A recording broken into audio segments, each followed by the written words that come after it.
Halo sahabat-sahabat keluarga Pandu, selamat bertemu kembali dalam program Setetes Embun Bagi Jiwa. Renungan kita hari ini diambil dari Ibrani pasal 11 ayat 4-7 menurut terjemahan baru edisi kedua dari Lembaga Alkitab Indonesia. Namun sebelum mendengarkan renungan ini, mari kita berdoa. Terangilah hati kami ya Tuhan, saat kami membaca firman-Mu, dan biarlah Roh Kudus selalu menuntun dan memampukan kami untuk mempelajari dan melakukan firman-Mu. Amin. Ibrani 11 ayat 4 sampai dengan 7. Karena iman, Habel telah mempersembahkan kepada Allah kurban yang lebih baik daripada kurban Kain. Dengan jalan itu ia memperoleh kesaksian bahwa ia benar, karena Allah berkenan kepada persembahannya itu, dan karena iman ia masih berbicara sesudah ia mati. Karena iman, Henok diangkat supaya ia tidak mengalami kematian, dan ia tidak ditemukan, karena Allah telah mengangkatnya. Sebab sebelum diangkat, ia memperoleh kesaksian bahwa ia berkenan kepada Allah.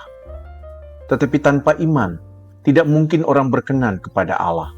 Sebab siapa yang berpaling kepada Allah, ia harus percaya bahwa Allah ada, dan bahwa Allah memberi upah kepada orang yang sungguh-sungguh mencari Dia.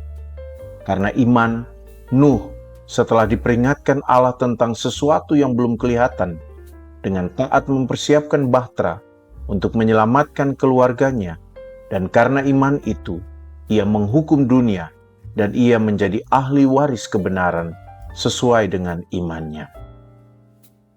Sahabat-sahabat keluarga Pandu yang terkasih, setiap orang boleh saja menyebut dirinya orang beriman, tetapi bukti bahwa dia adalah orang beriman harus dibuktikan dalam hidupnya sehari-hari.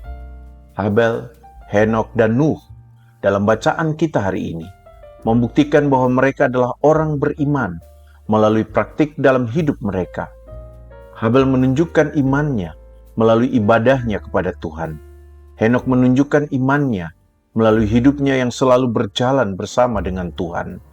Sementara Nuh menunjukkan imannya kepada Tuhan melalui ketaatannya dalam merespons peringatan Tuhan dan melakukan perintahnya. Dalam hal ibadah, Habel mengajarkan orang beriman saat ini bahwa ibadah bukan hanya sekadar kehadiran secara fisik. Ibadah kepada Tuhan harus memperlihatkan kesungguhan hati dalam berinteraksi dengan Tuhan.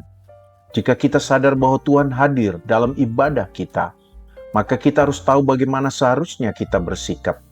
Beribadah itu bukan hanya soal mencari khotbah atau pengkhotbah yang bagus, pujian dan sajian ibadah yang menarik, tapi juga soal apa yang ingin kamu berikan dalam ibadah itu.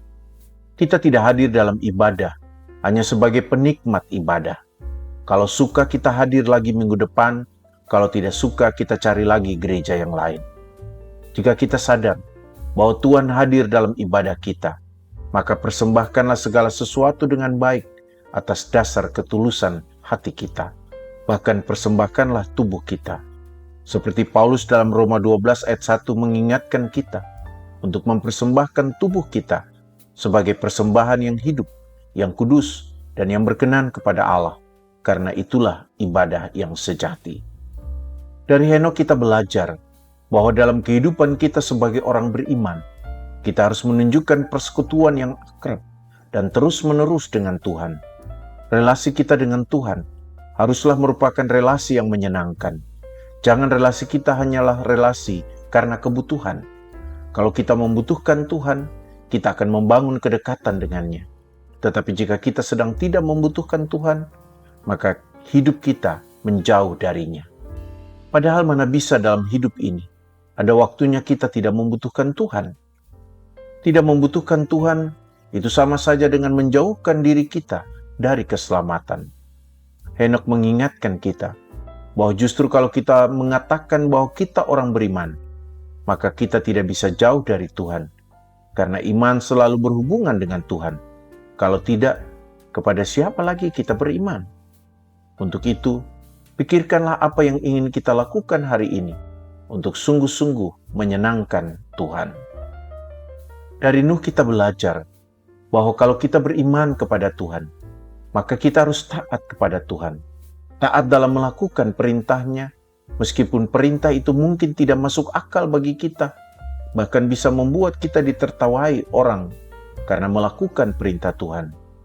Beriman kepada Tuhan berarti tidak tunduk pada suara kita dan suara orang-orang di sekitar kita, melainkan pada suara kebenaran Tuhan.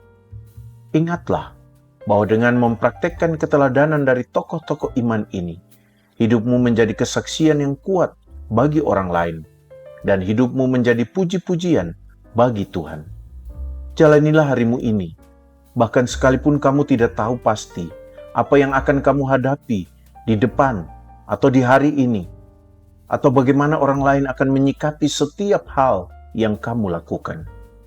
Jalanlah dengan penuh keberanian karena keyakinan bahwa dalam ketaatan kepada Tuhan, Tuhan menuntunmu dan memenuhi janji-janjinya dalam hidupmu. Jadikan berjalan bersama Tuhan sebagai prioritasmu di hari-hari hidupmu dan carilah Dia dengan segenap hatimu. Percayalah bahwa Dia sungguh-sungguh ada dan memberikan berkat-Nya kepada orang-orang yang bersungguh-sungguh mencarinya. Ingatlah bahwa mencari Tuhan dengan sungguh-sungguh adalah inti dari kehidupan yang dipenuhi iman. Biarkanlah imanmu memberikan dampak pada orang-orang di sekitarmu. Bagikan kesaksian imanmu dan hiduplah sedemikian rupa sehingga orang lain dapat melihat bukti imanmu. Keteladanan kita dapat menjadi warisan kuat dan mengilhami generasi berikutnya untuk mengikuti Tuhan. Mari kita berdoa. Tuntunlah kami ya Tuhan dalam hidup sehari-hari, agar kami mampu menunjukkan iman kami dengan jelas dalam hidup bersama dengan sesama dan juga dengan Tuhan. Roh Kudus, tuntunlah kami untuk selalu taat pada suara Tuhan sebagai bukti bahwa kami beriman kepada Tuhan. Demi Kristus kami berdoa. Amin. Teruslah membangun iman dan mengelola hidup bersama. Tuhan Yesus memberkati kita.